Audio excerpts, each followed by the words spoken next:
Hello दोस्तों, जो लोग विनोबा विश्वविद्यालय में सेमेस्टर 4 के एग्ज़ाम के लिए तैयारी कर रहे हैं, 20 जनवरी से एग्ज़ाम स्टार्ट होने वाला है और हम लोग मॉडल सेट लेकर आ रहे हैं। और ऐसे भी झारखंड की किसी भी यूनिवर्सिटी में अगर आप पढ़ रहे हैं और आपका सिलेबस में इंटरप्रेन्योरशिप डेवलपमेंट है, ये जो हम लोग आज मॉडल सेट लेकर आ रहे हैं, ये इंटरप्रेन्योरशिप डेवलपमेंट का है। तो अगर आप इंटरप्रेन्योरशिप के स्टूडेंट और आपके सिलेबस में इंटरप्रेन्योरशिप डेवलपमेंट है, तो ये मॉडल पेपर आपके लिए बहुत काम करने वाला है। मॉडल पेपर का मतलब है कि जो एग्ज़ाम में पूछने वाला क्वेश्चन है उसको हम लोग उठा कर लाते हैं और उसका क्वेश्चन आंसर करके और आपके सामने लेकर आते हैं। ये क्वेश्चन सारे इंपॉर्टेंट क्वेश्चन है जो हम लोग यहाँ पे देखने वाले हैं, सारे के सारे इंपॉर्टेंट क्वेश्चन है जो हम लोग यहाँ डिस्कस करने वाले, देखने वाले। तो सारे इंपॉर्टेंट क्वेश्चन को हम लोग एक जगह कलेक्ट करके लाए हैं और ये अच्छा खासा 2-3 लेक्चर में पूरा वीडियो कंप्लीट, पूरा ये सीरीज कंप्लीट होगा। एक लेक्चर में होगा नहीं, क्योंकि अच्छा खासा क्वेश्चन हम लोगों ने सेलेक्ट किया है और सब इंपॉर्टेंट क्वेश्चन। जैसे फर्स्ट क्वेश्चन यहाँ देखिए आप, सारा क्वेश्चन इंपॉर्टेंट है जो एग्जाम में पूछेगा। तो चलिए शुरुआत करते हैं, ज़्यादा समय ना कमाते हुए। लेकिन अगर कोई स्टूडेंट, बहुत स्टूडेंट ऐसे होते हैं जो बार बार पूछते रहते हैं कि सर ये पीडीएफ कहाँ पे मिलेगा, तो ध्यान रखिएगा। वैसे हम लोगों का एप्लीकेशन है commerce world Hazaribagh, play store में जाना है, कॉमर्स वर्ल्ड हजारीबाग के नाम से एप्लीकेशन है, उसमें मेरा फ़ोटो लगा हुआ है, उसको आप इंस्टॉल कर लीजिएगा। Commerce world Hazaribagh, play store में जाके इस एप्लीकेशन को इंस्टॉल कीजिएगा। जब इंस्टॉल कीजिएगा तो आपको लॉगिन करने बोलेगा, तो दो ऑप्शन होगा, लॉगिन विथ व्हाट्सअप और अनदर मेथड। तो आप अनदर मेथड में जाएंगे, अपना नंबर डालेंगे, ओटीपी आएगा, ओटीपी सबमिट करेंगे, फिर अपना नाम डालेंगे। नाम डालने के बाद लॉगिन हो जाएगा। लॉगिन होने के बाद अगर ये पीडीएफ चाहते हैं तो ये नहीं, सारा पूरे सेमेस्टर 4 का सारा पीडीएफ आपको मिल जाएगा ईजिली वे में। कैसे? तो जब आप होम पेज पर रहेंगे तो इस तरह का टाइल्स बना हुआ है वहाँ पे, इसमें लिखा है साइंस, कलरफुल टाइल्स है, इसमें आर्ट्स, इसमें कॉमर्स, इस तरह से टाइल्स बना हुआ है। ठीक है, थोड़ा सा स्क्रॉल करके ऊपर करेंगे तो टाइल्स आपको दिखेगा। उसी में एक टाइल्स यहाँ पे है, टाइल्स का नाम है test series oblique study material. जितना नोट्स है यहीं पे मिलता है, test series oblique study material. तो इस टाइल्स में जब आप जाएंगे, क्लिक करेंगे, तो वहाँ पे सेमेस्टर 4 का कोर्स दिखेगा। आप नीचे स्क्रॉल करके देखिएगा तो सेमेस्टर 4 का दिखेगा, बीकॉम सेमेस्टर 4। तो बीकॉम सेमेस्टर 4 का जो कोर्स दिखेगा वो 100 रुपये का है, याद रखिएगा। 100 रुपीज़ का है, जिसमें सारे सब्जेक्ट के पीडीएफ मिल जाएंगे। यानी अगर 4 सब्जेक्ट की बात करें तो एक सब्जेक्ट का 25 रुपये में आपको मिल जाएगा। तो 100 रुपीज़ में चारों सब्जेक्ट के पूरे नोट्स आपको अवेलेबल वहाँ पे मिलेंगे। ये जो मॉडल पेपर हम बात करें, और इससे बाहर नहीं आएगा, आप तय मानिएगा। इससे बाहर आपको पढ़ने की आवश्यकता नहीं है। तो मॉडल पेपर आप वहाँ से भी परचेज कर सकते हैं अगर ज़रूरत है तो। चलिए, अब हम लोग जैसे एग्ज़ाम कंप्लीट होगा, सेमेस्टर 5 का भी बैच हम लोग ऑफलाइन और ऑनलाइन स्टार्ट करने वाले हैं, तो आप उसमें भी कॉन्टैक्ट कर सकते हैं। अब हम लोग स्टार्ट करते हैं।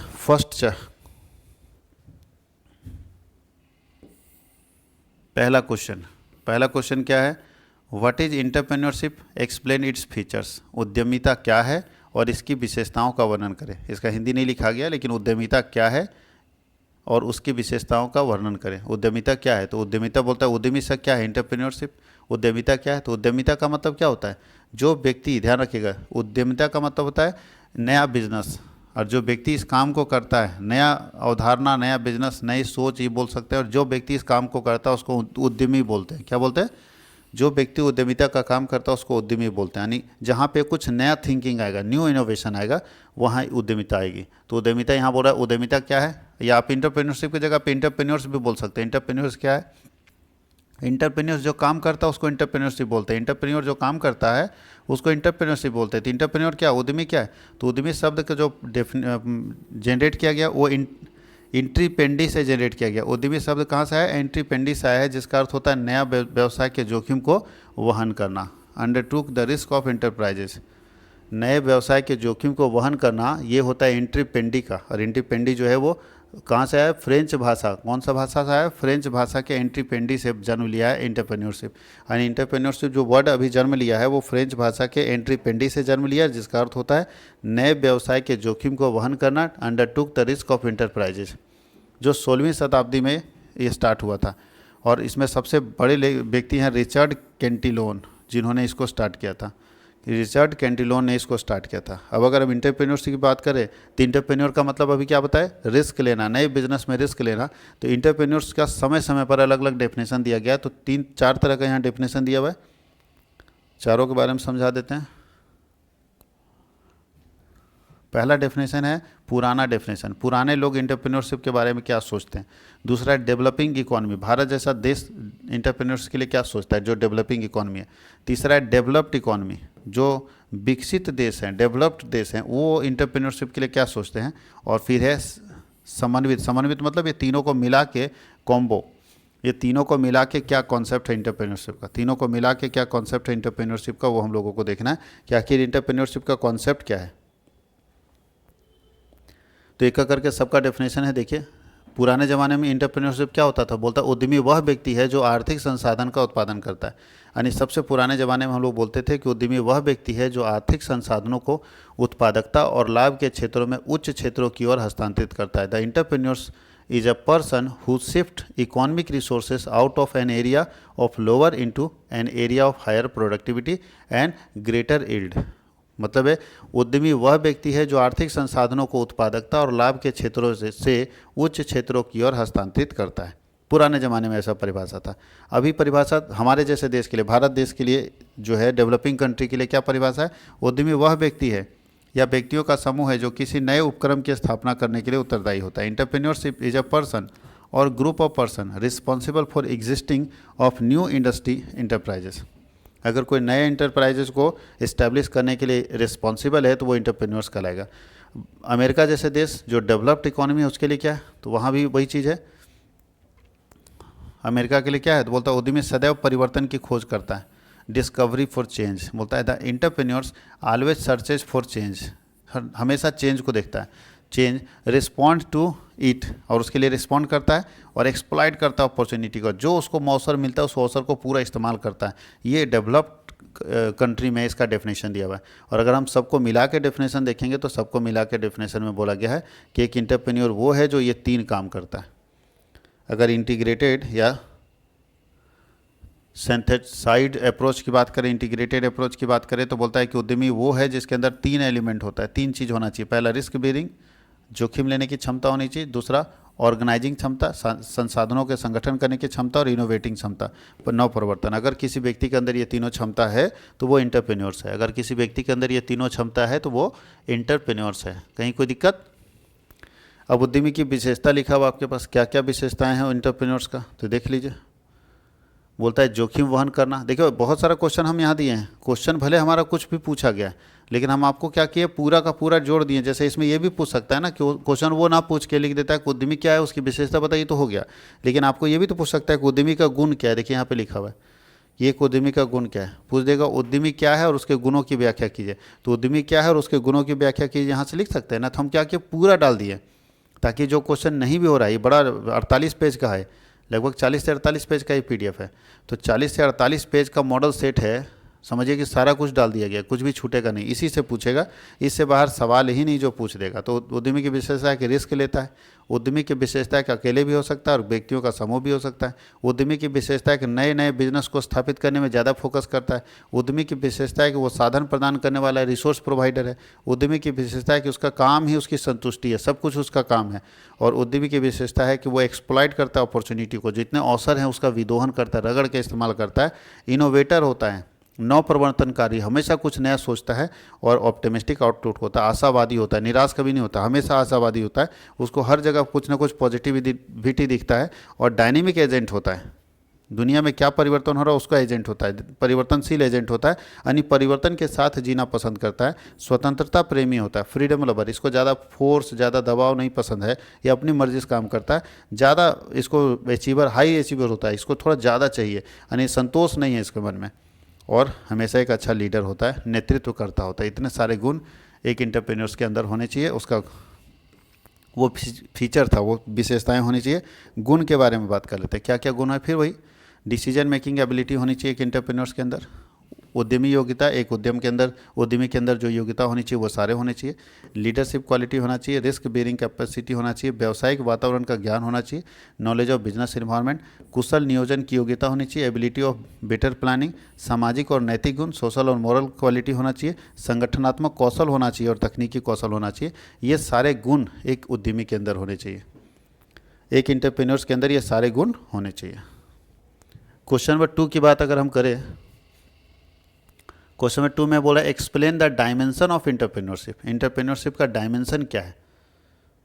एक इंटरप्रेन्योर्स का डायमेंशन मतलब क्या क्या कर सकता है, किस तरह का क्षेत्र उसका है, आयाम क्या क्या है। तो याद रखिएगा एक इंटरप्रेन्योर्स का पहला डायमेंशन है इनोवेशन। एक इंटरप्रेन्योर्स का पहला डायमेंशन क्या है? इनोवेशन। इनोवेशन मतलब समझते हो हमेशा नया कुछ, वो पुराने चीज़ों के ऊपर नहीं रहता, हमेशा नया। इनोवेशन कुछ नया, समथिंग न्यू। और टाइप्स ऑफ इनोवेशन तो भाई प्रोडक्ट को इनोवेट कर लेगा, हो सकता है सामान को इनोवेट कर ले। प्रोडक्ट जैसे स्मार्टफोन बनाए, इलेक्ट्रिक व्हीकल्स बना रहा है, कुछ नया चीज़ लेकर आएगा। अगर प्रोडक्ट नया नहीं ला पा रहा है तो प्रोसेस ही नया कर देगा, उत्पादन करने का तरीका ही बदल देगा। अगर ये भी नहीं कर पा रहा है तो बिजनेस मॉडल जो है इनोवेट कर देगा, बिजनेस नया मॉडल ही लेकर आ जाएगा कि बिजनेस का ये तरीका है। जैसे एप्पल हमेशा रेवोल्यूशनरी, हमेशा कुछ नहीं बोलता, एप्पल ने आईफोन की शुरुआत के साथ मोबाइल फ़ोन की दुनिया में क्रांति ला दी, मतलब ऐसा सिस्टम ला दिया कि मत बोलिए। दूसरा है रिस्क टेकिंग, दूसरा डायमेंशन है कि एक एंटरप्रेन्योर जो है रिस्क लेता है, जोखिम लेता है। ठीक है, अब कौन कौन सा रिस्क लेता है? तो फाइनेंशियल रिस्क, पैसा भी लगाता है। मार्केट रिस्क, मार्केट में भी घुसने का हिम्मत करता है, जो देखा जाएगा। और ऑपरेशनल रिस्क, बिजनेस को चलाने का, सप्लाई चेन मैनेजमेंट, ये सब बहुत बड़ा चीज़ है, बिजनेस को चलाएंगे कैसे। तो ये एग्जांपल, जैसे एलन मस्क पूरा बहुत बड़ा एग्जांपल ले लिया, ठीक है, बहुत बड़ा रिस्क ले लिया। देखिए स्पेस एक्स बना के, स्पेस एक्स एक ऐसी कंपनी बना दिया और ऐसा रिस्क लिया जो सब कोई गया ही नहीं उस दुनिया में, ऐसा रिस्क ले लिया। तीसरा जो आयाम है, तीसरा डायमेंशन अपॉर्चुनिटी रिकॉग्नाइजेशन। जितने अवसर एक एंटरप्रेन्योर्स को कहीं भी मिलेगा वो पहचान लेगा। इतना आसानी नहीं है कि देख के बता देगा कि यहाँ एक मौका है, उसको भी स्टडी करना पड़ता है, देखना पड़ता है कि यहाँ एक मौका है, पैसा कमा सकता है। नहीं, नए नए अवसर को पहचानता है, नई नई अपॉर्चुनिटी को पहचानता है और इस फील्ड में घुस जाता है। तो एक एंटरप्रेन्योर हमेशा अपॉर्चुनिटी को रिकॉग्नाइज करता है, अवसर को पहचानता है, ढूंढता है कि क्या मार्केट हमको अवसर दे रहा है, जिस हिसाब से मार्केट अवसर दे रहा है वो काम करता है। क्या क्या अवसर दे सकता है, तो उसके लिए अवसर कैसे निकलेगा? तो मार्केट रिसर्च कीजिए, क्रिएटिविटी कीजिए, कुछ नया सोचिए, मार्केट में देखिए। ठीक है, ये सबसे आपको, जैसे उबर मार्केट में गया, देखा और एक नया अवसर लेकर आ गया। वैल्यू क्रिएशन चौथा डायमेंशन है, वैल्यू बनाइए, यानी आप अपने प्रोडक्ट को इस हिसाब से बनाइए कि लोग उसको ब्रांड समझे। ठीक है, तो याद रखिएगा उसके लिए हमको इकोनॉमिक वैल्यू बनाना होगा, पैसा खूब क्रिएट करना होगा ताकि जनता के बीच में हमारा ब्रांड बना रहे कि खूब प्रॉफिट कमाने वाली कंपनी है। खाली प्रॉफिट कमाना नहीं होगा, सोशल वैल्यूज भी बनाना होगा, सामाजिक गुणवत्ता भी बनानी होगी, समाज के लोगों को जोड़ना होगा अपने साथ। इन्वायरमेंटल वैल्यूज़, पर्यावरण को भी संभाल के रखना होगा। ठीक है, ऐसी बहुत सारी कंपनियां जो इस तरह का काम करती है। उसके बाद होता है विजन और लीडरशिप। एक एंटरप्रेन्योर्स का पांचवा डायमेंशन होता है विजन और लीडरशिप होना चाहिए। क्लियर विजन होना चाहिए कि हमको क्या करना है, और नेतृत्व भी ज़बरदस्त होना चाहिए। तो एक अच्छा लीडरशिप में क्या क्या क्वालिटी है? कम्युनिकेशन बहुत अच्छा होना चाहिए, संचार बहुत अच्छा, ताकि आप अपनी बातों को लोगों तक पहुंचा सके। डिसीजन मेकिंग परफेक्ट होना चाहिए। एडेप्टेबिलिटी होनी चाहिए, कोई भी चीज़ को तुरंत एडॉप्ट कर लेंगे, जैसे स्टीव जॉब के बारे में बात कर रहे हैं। रिसोर्स मैनेजमेंट होना चाहिए। एक अच्छा एंटरप्रेन्योर जो होता है वो रिसोर्स मैनेजमेंट के ऊपर ज़्यादा ध्यान देता है कि हमारे पास जो रिसोर्सेस है, land, labour, machine, material, money management, ये सबको कैसे यूज़ करेंगे। तो ये सबको रिसोर्स को कैसे यूज़ करेंगे वो दिया। देख कितने तरह के रिसोर्स, फाइनेंशियल रिसोर्स यानी पैसा, ह्यूमन रिसोर्स मतलब लेबर, टेक्नोलॉजी समझ रहे हैं, एक तीनों रिसोर्सेज का इस्तेमाल आप कैसे करेंगे। जैसे जेफ बेजोस ने तीनों रिसोर्सेज का इस्तेमाल करके अमेजन नाम का एक बहुत बड़ा दुनिया का सबसे बड़ा डिजिटल प्लेटफॉर्म जारी कर दिया जेफ बेजोस ने। एडेप्टेबिलिटी एंड रिसाइलेंस मतलब बोलता है, इसको फ्लेक्सिबिलिटी भी बोल सकते हैं। एडेप्टेबिलिटी एंड फ्लेक्सिबिलिटी, अनुकूलनशीलता और लचीलापन। अनुकूलनशीलता का मतलब क्या होता है? एकदम ऐसा करना चाहिए अपने बिजनेस को जो अनुकूल हो, मतलब सब जगह पे सेट बैठ जाए, फिट बैठ जाए। और फ्लेक्सिबिलिटी भी रखनी चाहिए। फ्लेक्सिबिलिटी इसलिए रखनी चाहिए कि अगर ज़रूरत पड़े तो हम अपने बिजनेस को चेंज कर सकते हैं अपनी आवश्यकता के अनुसार।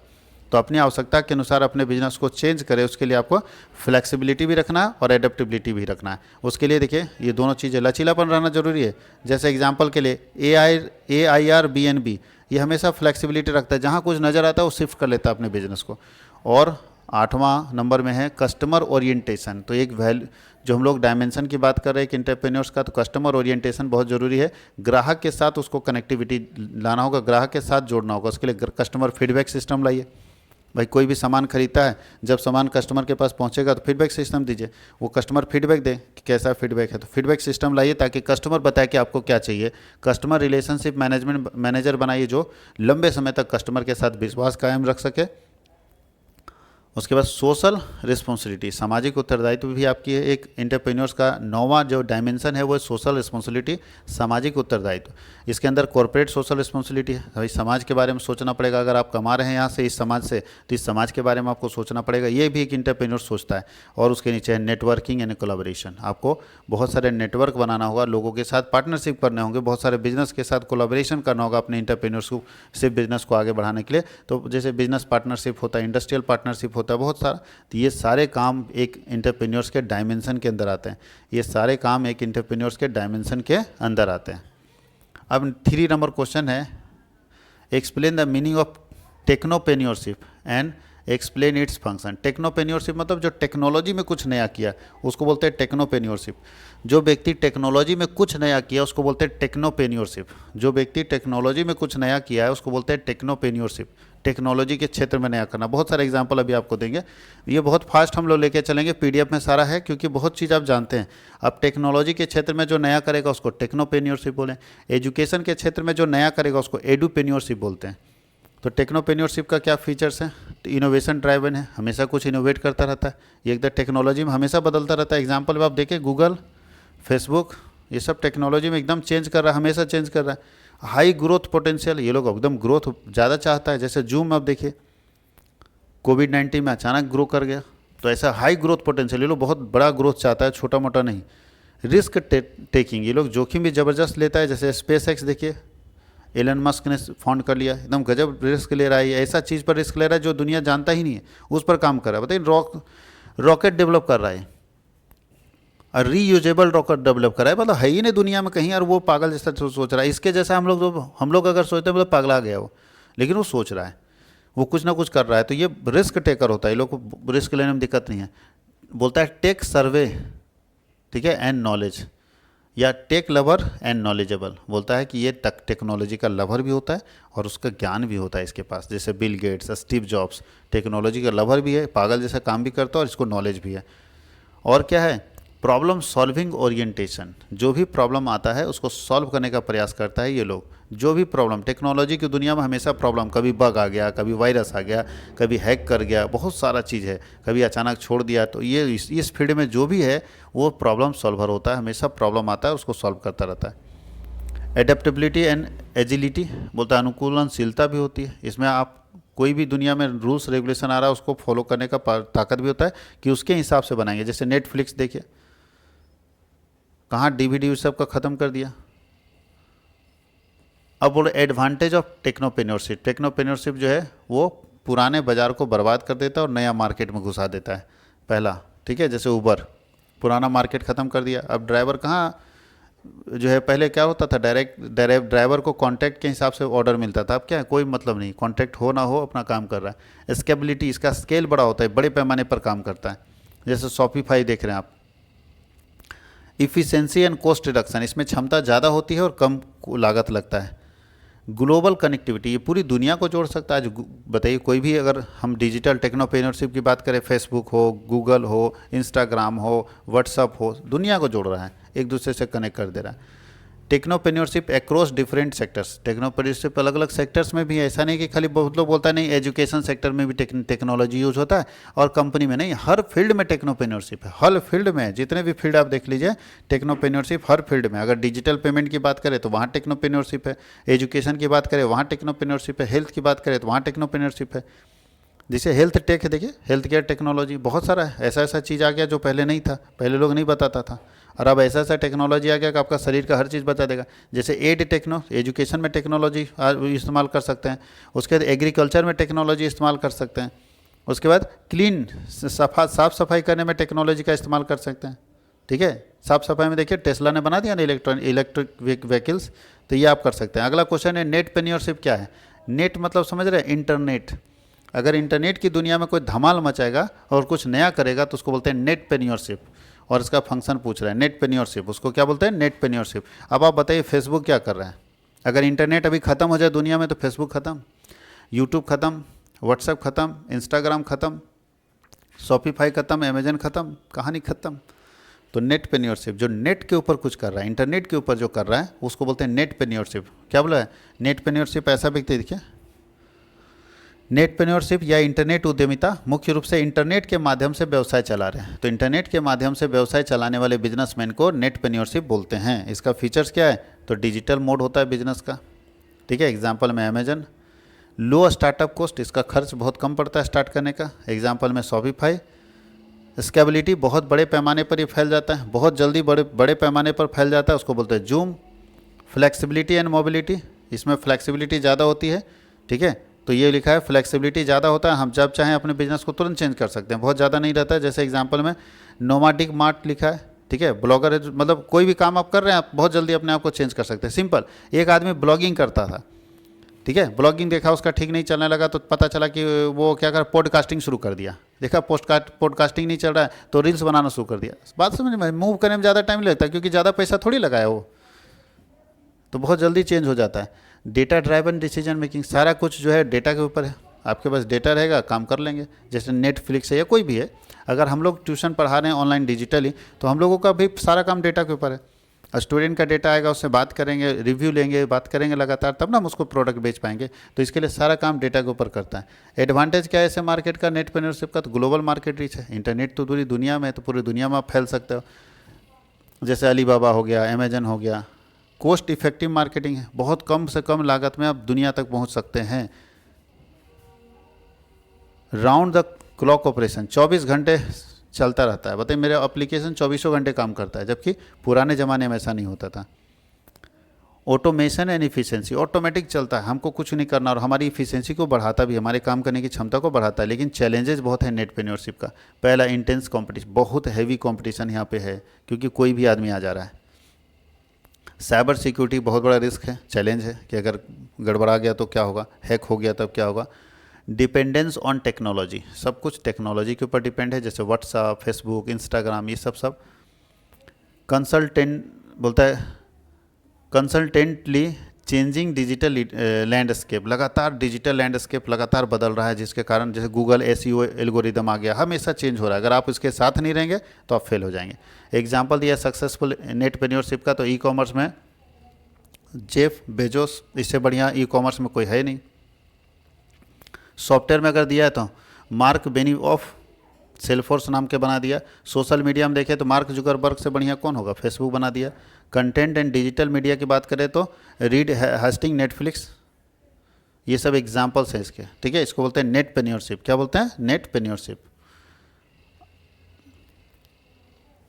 ये छोटे छोटे वर्ड्स हम लोगों को देखना है कि इस तरह के एंटरप्रेन्योर्स डेवलप होते हैं क्या। तो ये आज के क्लास में हम लोग यहीं तक देखेंगे। हम लोगों ने 4 क्वेश्चन को पूरा देखा। अब 5वें नंबर से हम लोग सेकंड लेक्चर में लेकर आएंगे। सेकंड लेक्चर में क्वेश्चन नंबर 5 से लेकर आगे तक आपको मिलेगा। तो आप देखिए, अच्छा लगता है तो ज़रूर कमेंट कीजिए, बताइए कि कैसा लगा, और अगर अच्छा लगेगा तो सेकंड वीडियो भी हम लोग बनाएंगे और उसको भी डालेंगे। Thank you.